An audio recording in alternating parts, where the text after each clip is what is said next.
खुरुमजरी। आज का नया वीडियो है। यहाँ से मेरा घर से लगभग 30-35 किलोमीटर दूरी पे कुछ पहाड़ों है। इस पहाड़ में कुछ रियांग प्रजाति का कुछ ट्राइब रहते हैं और ये जो ट्राइब है ये मणिपुरी ट्रेडिशन को मानते हैं। जैसे कि हम लोग कोई जन्म से लेके मृत्यु तक का जो ट्रेडिशन हम लोग कीप करते हैं, चाइल्ड बर्थ टू डेथ, इसी ट्रेडिशन को मानते हुए उनका कोई गुजर जाता है तो लोग मणिपुरी ट्रेडिशन से श्राद्ध होता है। तो मैं ये वीडियो पे दिखाना चाह रहा हूँ कि ये लोग को श्राद्ध में हम लोग जब जाते हैं तो कितना तगड़े पहाड़ों में चढ़ चढ़ के जाते हैं, फिर श्राद्ध करके वापस आता है। उसको मैं थोड़ा सा एक मज़ेदार क्लिप बना रहा हूँ। सभी एंजॉय कीजिए और मेरा चैनल को सब्सक्राइब कीजिए। नमस्कार। कोई नगा थोलदा सोरात सिदा कोई मांगतेबा मोना माला जेतो जे वक्तनि सदैसे बाफाव जाउरि हनजे मैम खंगदरिबा ओजा निरोध मैम दुसु बाली कोई गिदी भाई दी मैम बी भाई आई भाई नखु तत्ता हाइरम तने भाई देश की भाई ने जारिबो लेबा की भाई हेलो बसा hello Kasi sa to siya, riyang gisorate. Sahib na yamtang, pagbatong mo na. Sahib na, ako kakapag masorate. Hare Krishna जाऊ रहे हैं। खोंग लग जाऊ भाई से, खोंग का। हाँ। खोंग ना हमको लगता है नहीं, हमने गाड़ी थमा मगा। से कोई गाड़ी सोता थमा भी नहीं से। कोई माँ दुहार, लेबाक की। विवाकी दा याम फना मोई सोरा चगदोंगा हावम जु थेंनारे हां 남자가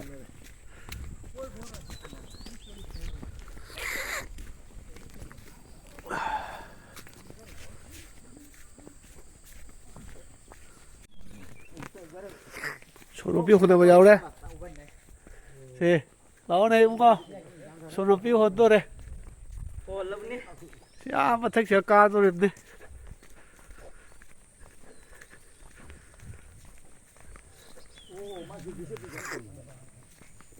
सिचु सोरा जाओ लाई भी ने सोरा तो लगे ऐसे ना आपने वही सोरा तो लगे ऐसे नहीं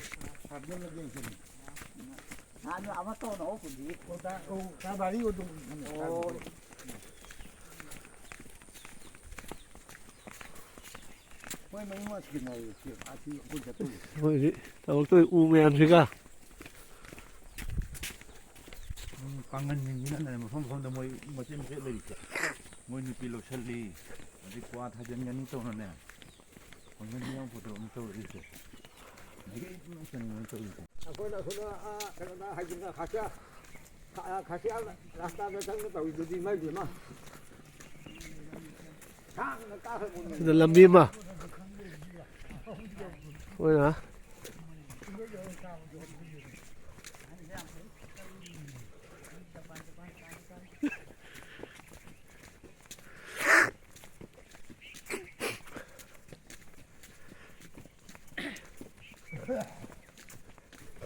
सी हमको लग पता गाय दी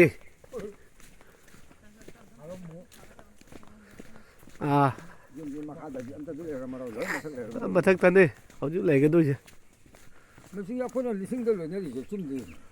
हाँ अदे हेलदे मोचु पीवो यादे 아, अदे हेलदे विष्णु बिया पुरक के हाये 뭐시 मोई ने सिंग मने 뭐주 파타밤 따래네. 아 너 한 오 가이란 뭐게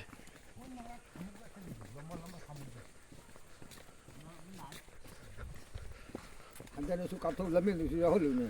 오늘 할락보다 흘리네.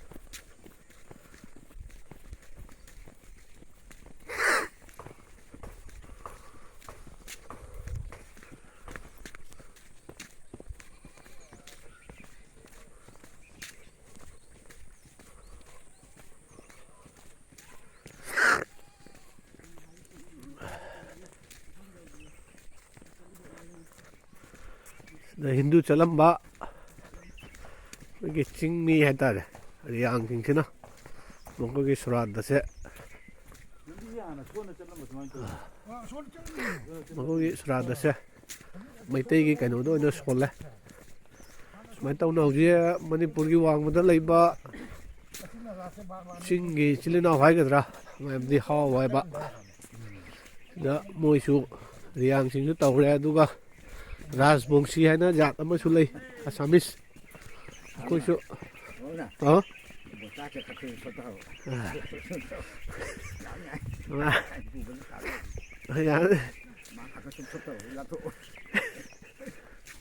ꯏꯅꯥꯎ ꯑꯃꯗꯤ ꯃꯅꯤꯡꯗ ꯂꯩꯈ꯭ꯔꯦ ꯃꯥꯗꯤ ꯆꯤꯡ ꯀꯥꯕꯒꯤ ꯑꯦꯛꯁꯄꯤꯔꯤꯌꯦꯟꯁ ꯌꯥꯝꯅ ꯂꯩ ꯈꯔ ꯑꯗꯨꯝ ꯁꯣꯊ ꯃꯅꯤꯡ ꯂꯩꯍꯧꯔꯦ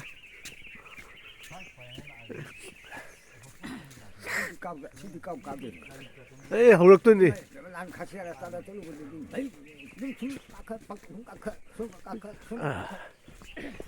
아 등도 저거 쟁차적부터 소소해요 시주 답답 떨어키니 시주나 답답나 떨어키니 좀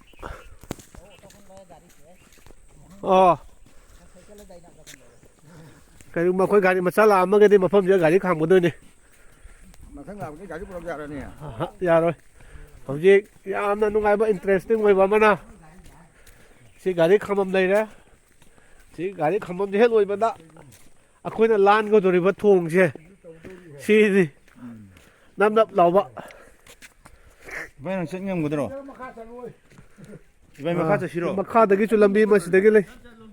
막하 좀 싫어나. 손다. 막하 좀 잡으면 되지. 손다 좀 범래. 이거 부딩한 거네. 막하다기 손다기 kumba mama. 저로 시대 라오. 한지 가고 볼 보자. 통란 감다봐. 내링한 거니. 한지 뭐 볼 사기니까. 하이바 아이쇼. 에이 하레 크리스나. हरे कृष्णा अहन जी याम वाना लाक्चरबने असिगा बातोन तरोगा पुरई बमीसु अफबने अहन जे एक पुलाई चली बाईसु नरब लावी याम कन्न चटप यादे हाय सिदि सिपता है हाय तो हाय दे फ्री हानिंग है दो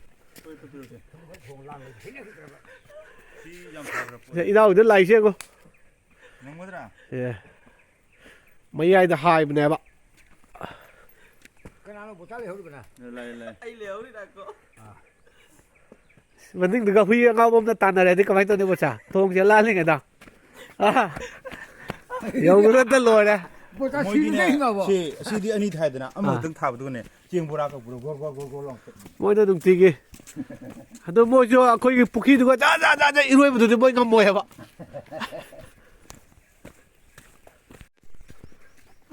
sudah tu lồi này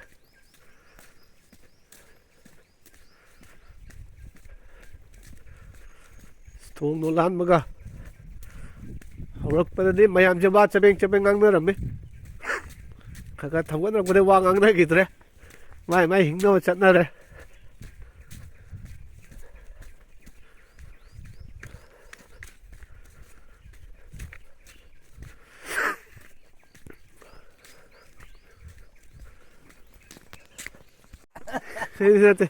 mày làm miếng view khôi ca cái đầu xe 아무튼 까도네. 시 오람도 추자인다. 까르가디 과이파라미. 까도 뭐 까도. 막하게 라면을 떼ते. हाँ सुनने हम सीधे गाड़ी लंबी सी कार का सोरा सोन चतुई वा Ajay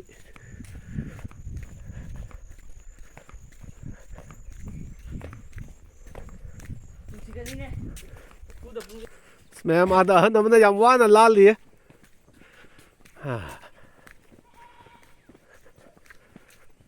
이바이 손에 또 개브로 lambi sidagi somba lei ra sonda ma ibai karam dei lak ke ko he 아시바도 더리만 내가니 하동 라라게 thawri tu cho kano to thawri ni 피가 로기네요. 아시바도 하동 라라게 지 루롱물 뿐이니 시. 피 텐텔레 뭐 하나라 그노 피로 뭐 아직 가기는. 루롱물 뿐이시. Mama tuh mati sih udah silang. Cái này là xôi cái xôi cái nó đang nhiều ngày đấy nhau. hꯧꯖꯤꯛ ꯀꯥꯒꯗꯣꯏꯁꯤ ꯌꯦꯡꯉꯣ ꯃꯊꯛꯁꯤꯗ ꯀꯥꯒꯗꯕꯅꯤ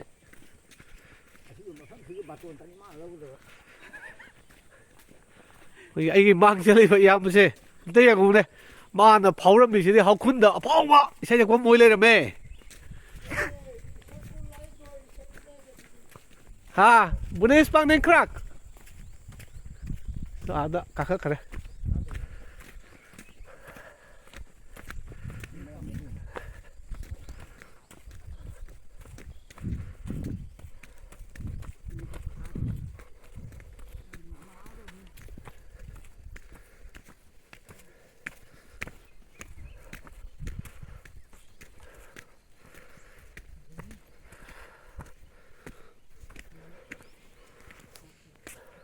이게 10이네 10만 아.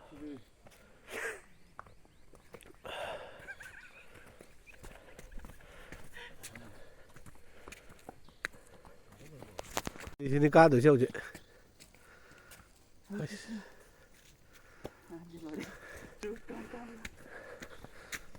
싱가보다 주룩 탁비가노 아한. 랑스토 꾸이나 분치안 가 하라버디. 싱가보다 카이니 자비가노. 주룩 탁비가노.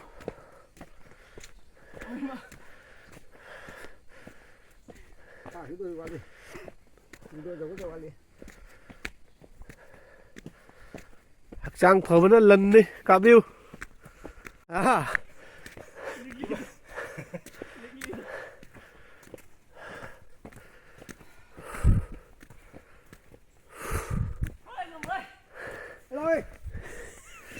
야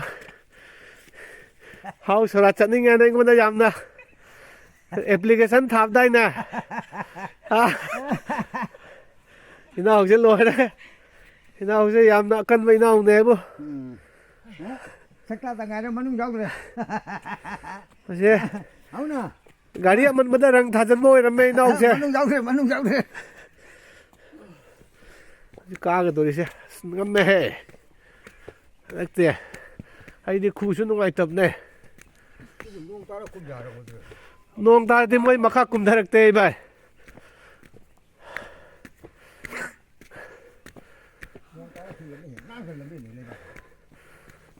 시작이 그라 그나 또 넣었어.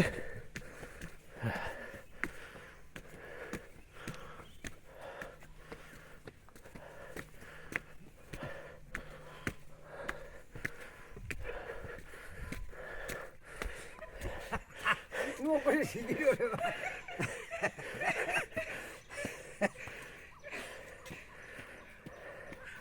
Nang sal pura ko inge hai bro. Ai xin lỗi các em, giao đã mất khắc lên đến lồi này tụi con. Rồi mà anh cứ ra thôi.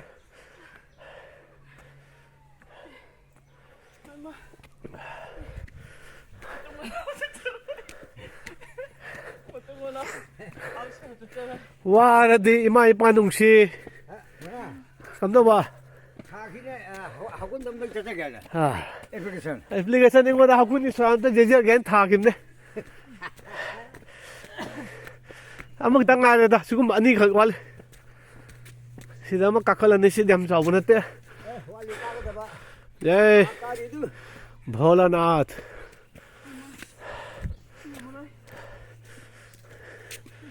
inau sina tak pudi migi sora lak pudi inau ge mathung mangam si jo ibam ja da bholanath ta khuramo inau ge pangan ge Mama ya la.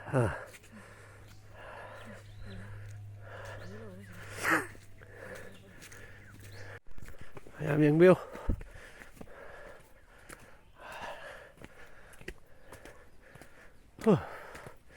Hare Krishna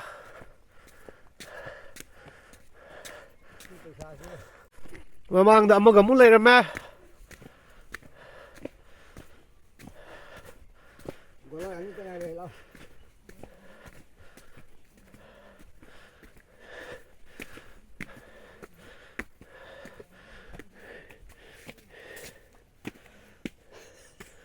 Lời nó Eh, gola ani tengah đây lo. อันนี้จะไงแล้ว là anh cái này รอไงวะนะ cái này đó là รอเดี๋ยวรอ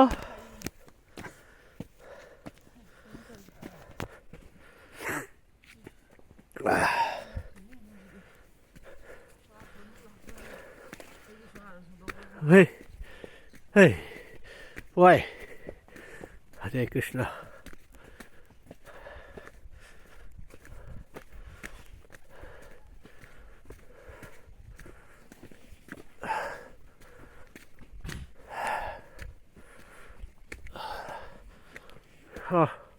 ชิโร่ก็ลอยมากี่ชั่วโมงเนี่ย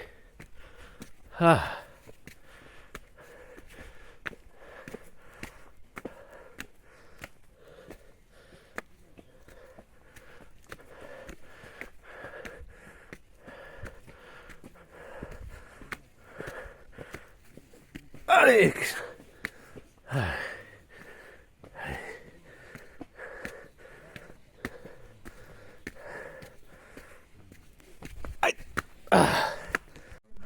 mang đã mà muốn lấy làm mẹ xin lỗi lùi làm mình đi nè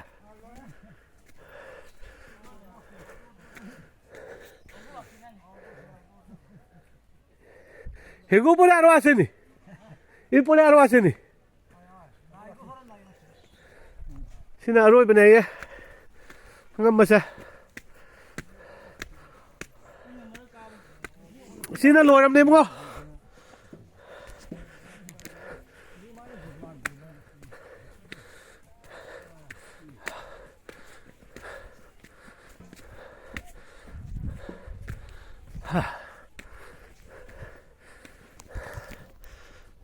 พี่ผมสกปรกกันแล้วผมมองในอันนี้ฮัชอันนู้นลงทัวร์เลยเนี่ยผมมองในอันนี้อันนู้นลงทัวร์ขลังเนี่ยใส่กี่อังมาดูกันนี่ปุ้งอัมสุดยอดเลยนี่ต่อเฮ้ยดิพี่โรนกี่แบกอะไรกิษณะอันนี้มาทักตามาคู่ชิมุกระกันตรงไหนแต่ว่าkhông nói được nữa cái này không nói được nữa এটা বেটিন দিয়া 50 kilo মাল লৈ আহে ওপৰে হয় হয় সব সময় আনে তো হাইস মাখা দিয়ে মতো বাথাক লাগে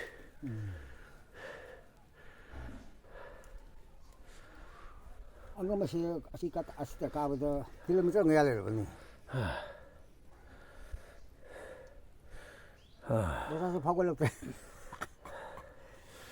ngạc bathage mayam da hajin ngmade akoi tanate smai chaliba mayam se mayam yame aduna stage ta anan ma pham da khakta mi achau sang khaktang leiba pham da khakta jom pham da khakta jagoi saraga award phangiba thagat chari adubu gov of india na siru yengba ma mieng changba ma yama mathau tai haibde culture asibu nga iba khoi gi artist haitare ko artist mayam sina kari mayok na duna hauju chaliba khoi dharma sibu ngak taba ya de na khoi gi sisu yamna kanu to bom ma thau tai adu mangna ai lojja ge haibana chade ai na taba su mayam leidi samna haibda uji si ahan je yeng biu si ahan je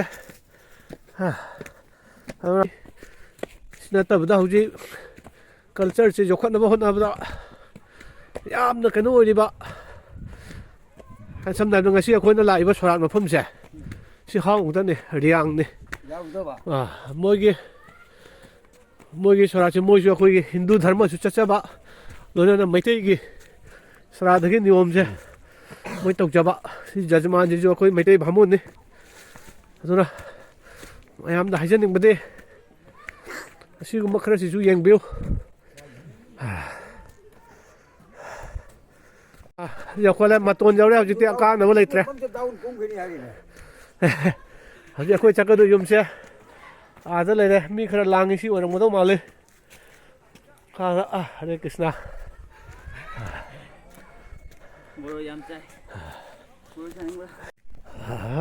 khơi một chắc cái đồ này thì nó một tiệm mà cùng thay là gì cùng thay mà đi break dầu đi em đúng không không được sao là cái đâu này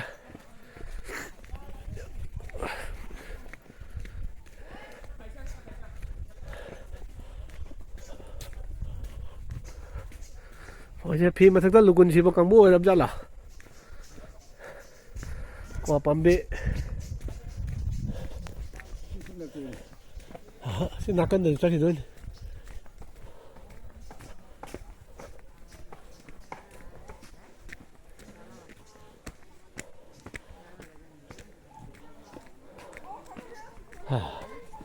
Ôi dùm đi.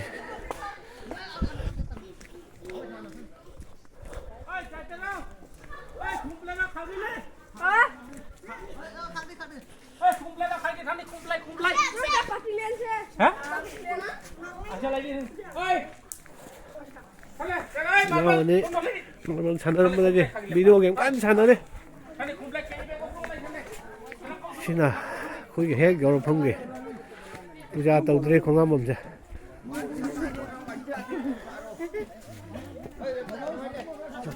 부자 또 그러면 봐. 부자 오시라는 누가 다 드리네. 아. 범적 설레. 나올라.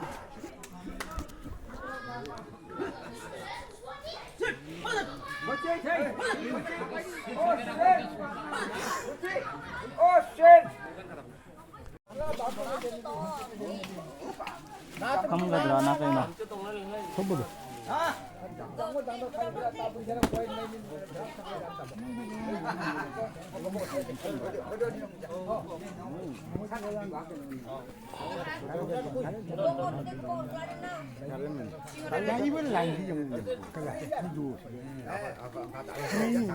세작의 뽀름식 셈이 가rellại mấy lối này rồi đó. Mà nó kia coi mấy cái phẩm thán nó mà phi xem đi. Chăn đi cái Yung cái đi. Alo. Rồi đã sora mong tu đi, chúng ta đâu gặp nó mong rồi. Đâu chăn đi hơn. Đâu chăn đi. Hả? Sora thì lúc giờ lấy, coi nào được bài ra. Thank you. Surat menunggu di tempat kebau kira waru kita ya dek kut haduk kut sandam dina saat bah hujit saat lu thabal lore koi gas na koi manga manga iga kut mati tuwa